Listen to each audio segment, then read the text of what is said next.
Portez-vous bien, comme il dirait. Bonjour.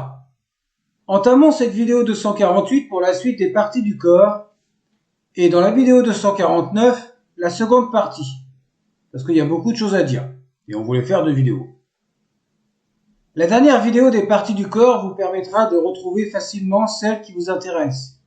Je dis bien la dernière vidéo des parties du corps. Donc c'est pas pour tout de suite. Elle n'est évidemment pas encore prête. Et entre-temps, on fera une pause texte des pyramides et récapitulatif des nouveaux hiéroglyphes. Bon, y a rien de nouveau en fait. Je dis ça maintenant, mais quand celle-ci sera publiée, on bafouille. Cette information sera totalement vaine. Pourquoi je dis ça alors? Il y aura environ 350 termes en relation avec les parties du corps. Allons-y pour le numéro 121. Le terme chet pour traduire le ventre ou l'abdomen, et par extension le corps, n'a pas évolué dans l'écriture depuis l'Ancien Empire jusqu'à l'époque romaine, hormis l'ajout des déterminatifs généraux pour les parties du corps avec la catégorie du F. À nouveau, nous retrouvons le lexème hen que l'on a vu pour désigner le crâne ou le coffre de la tête, au numéro 74 de la vidéo 238.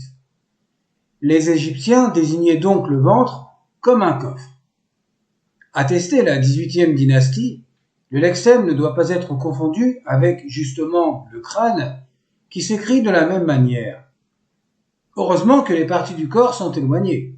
Cela évite les quiproquos.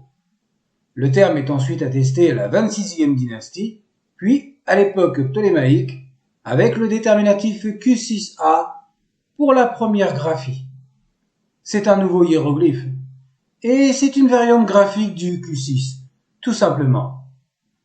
Un autre terme attesté à l'époque gréco-romaine pour désigner le ventre est Shetat. On peut le comparer au terme Sheta qui signifie cercueil, en relation avec les déterminatifs précédents, et également à la chambre chétite, telle que nous l'avons vue au numéro 83 de la vidéo 238.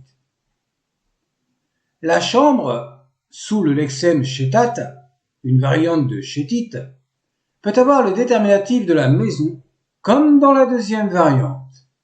Quant au signe AA19, il remplace le V19, qui est également utilisé en tant que déterminatif pour la chambre.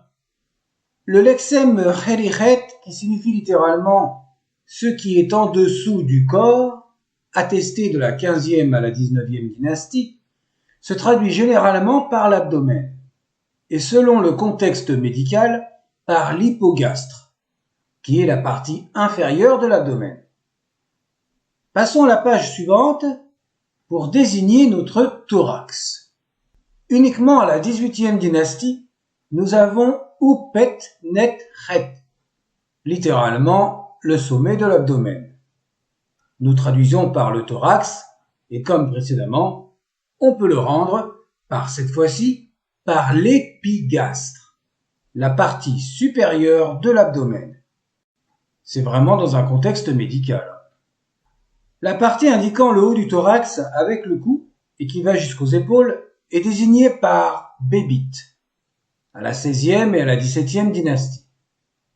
Puis le terme est à nouveau attesté à la 19e et à la 20e dynastie en Babaïte, dû à l'évolution phonétique avec l'ajout des 2 lettres A, que l'on appelle également le coup de glotte réfléchi ou la fricative pharyngale sonore.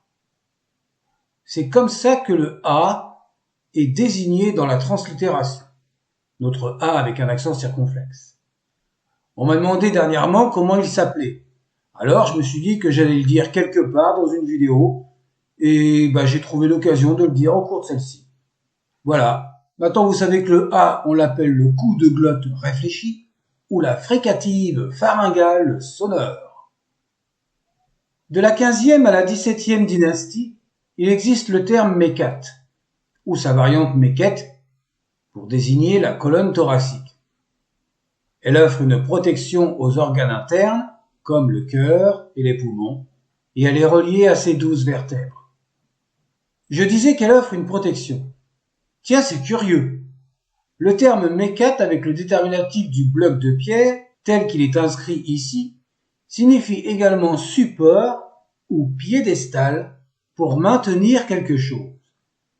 Et le terme méquette signifie également protection et position correcte des membres dans le contexte. Finalement, tout a un sens. Ah, ils sont forts ces Égyptiens! Ça, je l'ai déjà dit, mais c'est pas facile, je bafouille. Depuis l'Ancien Empire, nous avons Djeru pour désigner le flanc ou le côté de l'abdomen. Au pluriel, cela désigne évidemment les côtes ou la région costale. Le terme peut s'écrire aussi Djeru. Et par exemple, dans la deuxième graphie gréco-romaine, cela peut être un singulier ou un pluriel. Au final, on arrive tout de même à trouver la bonne traduction. Le signe hiéroglyphique utilisé en déterminatif de la deuxième et troisième graphie au Moyen Empire est le F41C.